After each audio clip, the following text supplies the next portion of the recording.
Do you know what self-sabotage looks like in intelligent people? It doesn't look messy. It looks very sophisticated. There is intellectualization, there is analysis, there is so much research and no action. There is lack of emotional availability which gets disguised as hyper-independence.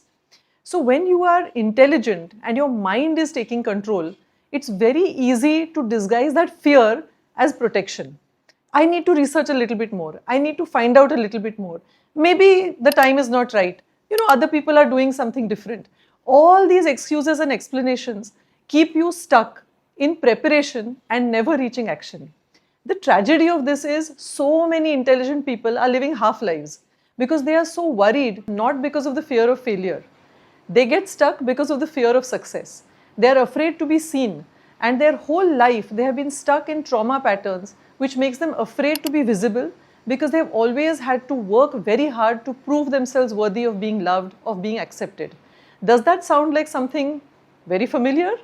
In which case, you should definitely connect with me and work on the Relation Shift program, which will help you shift the energies and get unstuck from these old patterns and liberate yourself to achieve every success that you want to without any trace of self-sabotage.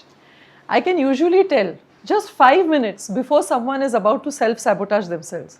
It's not because I'm psychic or I have some magical powers. It's because all human beings have a pattern. And once you're able to recognize those patterns, it's very easy to diagnose. It's like a doctor sees a patient just walking sometimes and they know exactly what has happened to them. So today I'm going to talk a little bit about what are these patterns, why do human beings have them, and what you can do about resolving them. Because the idea behind diagnosis is eventually to get the treatment. Self-sabotage doesn't look very dramatic. It's not like you're just kind of running away from home or you're just, throwing a resignation letter at your boss and taking off. Self-sabotage is very subtle. Sometimes it's in fact very much intellectualized. It looks peaceful, it looks logical, it looks rational. But I can tell the patterns and you can also identify them for yourself. Usually it happens just before something you've always dreamt of, something you wanted desperately is just about to come true and your brain starts panicking. Do you know why that is? That is because our brain always prefers safety over change. Because any change is uncertain. You never know what's going to happen. You never know if you'll be in control.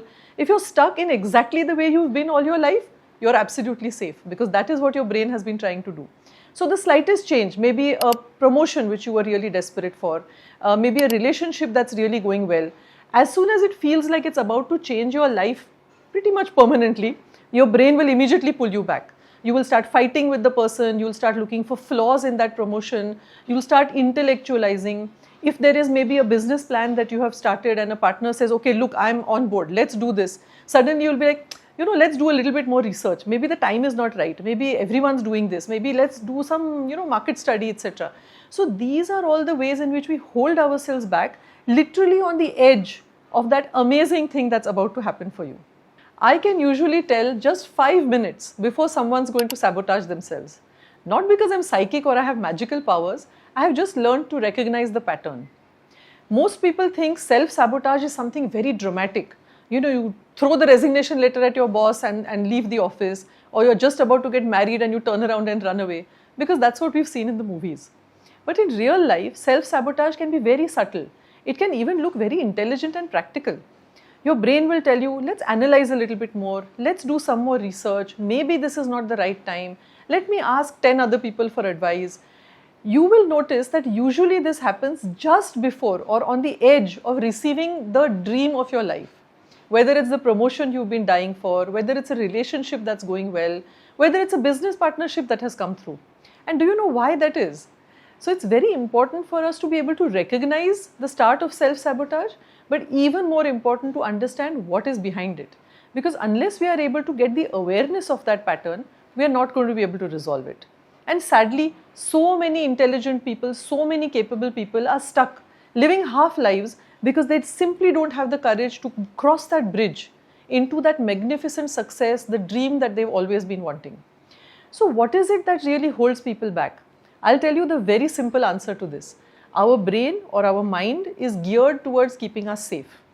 When things change, even if they are for the better, it feels as though things are out of control. Your brain no longer knows what's going to happen to you. So your brain will try and find all kinds of excuses to keep you in that same safe, straightforward path that you have been on. It will try to give you very intelligent, very rational reasons, and you will start believing them. Why is that? It's because of two things. One is, of course, we all crave safety and security, but the other is there is an old pattern which makes you believe that you are actually not worthy of receiving your dream. Which is why just on the edge of getting a promotion, you'll probably do something foolish, miss some deadlines, not show up for some meetings, and somehow you will reject that proposition before you show up, and maybe they realize that you are not worth it. So it is all, it's a little drama that your mind plays, to keep yourself safe. It will write out this whole script. Oh, now what if you are ready to move in with the person and then they'll realize that you're actually very lazy and you're very messy, and then you're going to have a breakup. Better you say from now only that I want space. We can't do this. So a relationship that's actually going brilliantly, you will sabotage it. And this is the pattern we often don't even recognize for ourselves. So pay careful attention to what I'm about to tell you in this video. So what are these 4 patterns that are very commonly seen in people who are self-sabotaging? Now remember, self-sabotage is not a weakness or a flaw. It is simply a survival pattern that you got into as a child, which is now not helping you as an adult. But it is very important to be grateful actually for this pattern, because that is what kept you safe and made you the adult you are. This is something I always remind the people I work with, is not to hate what you did in the past. You did what you had to do to survive. What you need to do now is to become aware of it. One example that is given even in Zen or Buddhist philosophy is if you go into a dark room and you see something that looks like a snake. Logically, the first thing you should do is run away because a snake is dangerous. But when you switch on the light and you recognize that it's a rope, then you're not going to run away from it. So the work we are doing together is going to be about switching on the light so you can recognize this pattern which is making you run away from things that you deserve in your life, that you work very hard for, but your brain is scared of. So one of the first things people start doing is they start minimizing. What does minimizing look like? Oh, do I really need, that promotion? Maybe I'm not right for it. Maybe I'm not good enough for it. Who really, rich people aren't always happy, right? So all kinds of things to minimize your dreams and goals, to rationalize that you don't really need that big life. You don't really want that villa by the beach side. It's going to just create more work. Sand will come into the house. Like all kinds of silly rationalizations will start to minimize your dreams. The next one is over-analyzing. You'll start looking at every single small detail because your brain doesn't want to lose control. It wants to make sure that you're kept safe. See, the brain has evolved after millions and billions of years. And the only reason you are here today is because every single ancestor of yours survived and had children. They survived everything: famine, floods, poison berries, attacks by tigers, whatever it was, right? So we have to be super grateful that they created those survival patterns which allowed you to be where you are today. But right now you're not fighting tigers. You're not fighting famine and floods every day, right? But your brain reacts as if you are. So starts overanalyzing.